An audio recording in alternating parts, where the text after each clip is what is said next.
Hello and welcome back to the SKU Savvy YouTube channel. Today we're going to talk about inventory management on Shopify, specifically on what these different inventory levels are and how you can leverage them to make sure you're allocating inventory properly, reducing back orders, increasing your efficiency on the fulfillment side, all of those good things. Now, today we are going to be connecting this with SKU Savvy, which is our inventory management system. Now, as you can see, we're looking at that same SKU sortation that we have on Shopify. And here we're seeing what we've got throughout our company, which means all of our warehouses, whereas within the Shopify side, we are within a single inventory or location that you have within your Shopify account. We're also looking at what we've got committed to orders. And so the same comparable thing on Shopify end would be this inventory value here, which is committed. And that means inventory that is committed to an order that was placed on your store. So let's just go through each one of these. And again, as you can see here, so the primary value is going to be your on-hand value. That's going to represent everything, as you can see, the total sum of all of the available and committed stock is including unavailable. So every piece of inventory that you've got within this warehouse location. If we look at just our available, this is going to be inventory that is your on-hand value minus the committed stock. So this is what we have to actually sell if we go ahead and take care of, in this case, these 2 units for that is already or committed to an order.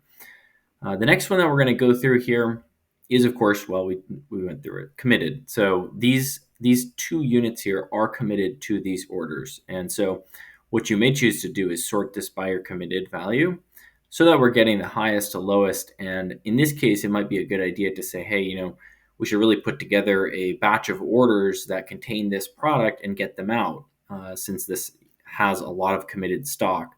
So in the SKU Savvy end, we can look at a specific item and also view these committed orders. So from here, you could go into and just bang out each one of these orders one by one. You also could go into and just select for this specific SKU on the fulfillment side and then put all those orders into a multi-order batch containing just that SKU or our most popular SKUs.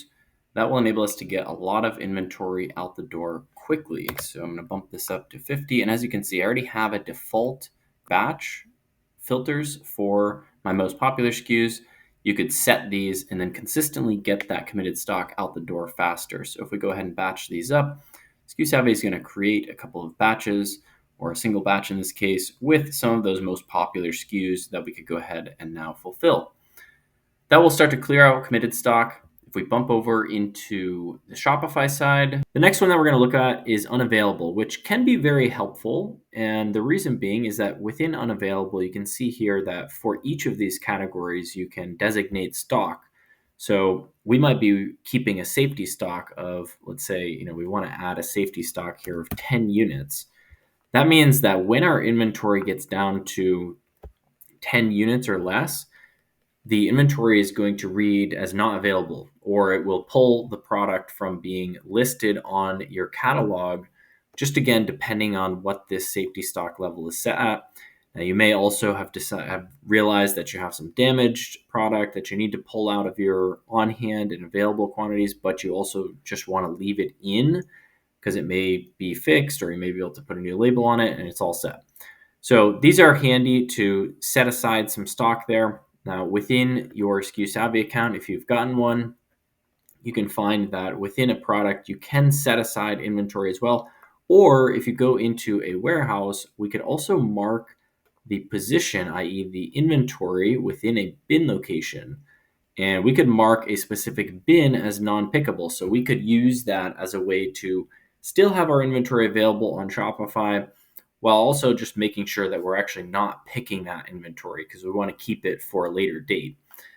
So if you want to prevent selling, go on the Shopify end and you would prevent the selling of that product by putting in some safety stock. The last inventory method that we're going to talk about is incoming. And so your incoming inventory would be any inventory that is coming to this warehouse on either a transfer or a purchase order. So within Shopify, you have purchase orders. Now, the very unfortunate thing is that your incoming inventory is only able to be affected directly within the Shopify platform or Stocky, which is owned by Shopify. And the reason being is they have not opened up the API endpoint. So there is no WMS system that will be able to affect this incoming inventory value unless you go ahead and do an import of each of these different inventory types. So if we bump over and look at what a inventory import for Shopify would look like, you can see here we've got the handle and title of the product. Now again, each line here is showing us one specific variant. So this is the title, options, SKU, and from here we can also see that each of the incoming, unavailable, different inventory levels are available here that we could adjust through this import. So one way you could use this to within the SKU Savvy system to place your purchase orders, of course, within here you have the vendor already tied with your product. So if we go ahead and we select a vendor, we can see that since we've already had this relationship established within Shopify, once we connected SKU Savvy, this also pulled in our vendor product relationships in addition to our products, our inventory, our orders now. And so as you can see here, these are aligned with the vendor. So you could go ahead and turn on your suggestions. You can place your purchase orders within SKU Savvy, and then you could actually get them as an export to put into that Shopify import format. Now that's pretty inconvenient and honestly not something that we recommend, though it is possible to affect those incoming numbers.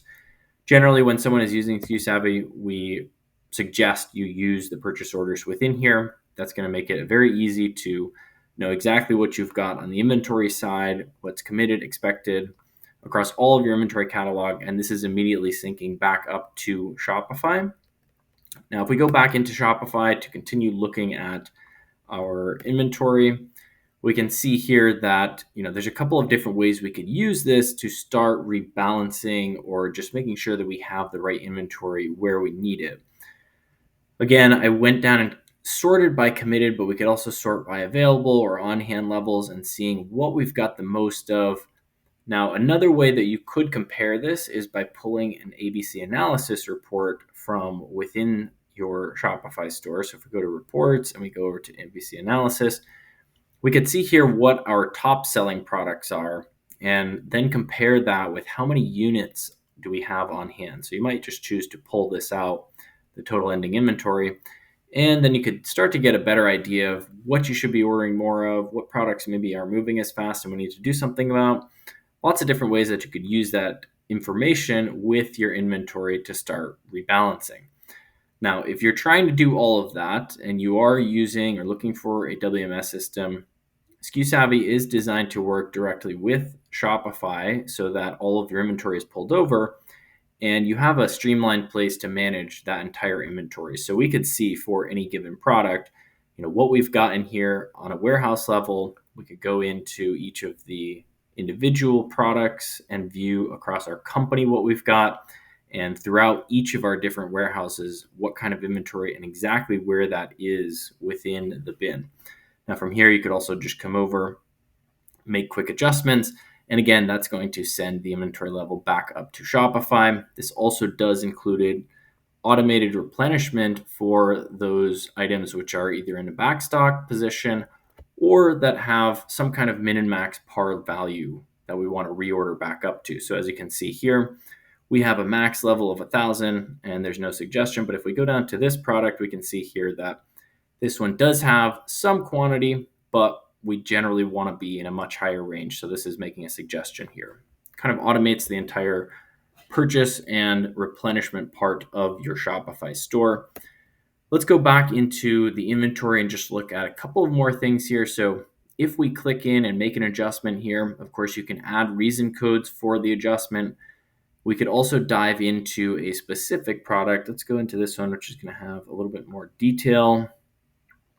And if we go into the variant that we want to look at, we're going to see here that we could pull up an adjustment history. And so this is going to show us every time that someone, or in this case, SKU Savvy, has made an adjustment to this inventory item and exactly where the inventory levels ended up across all of those different inventory values here. So very helpful from an audit perspective.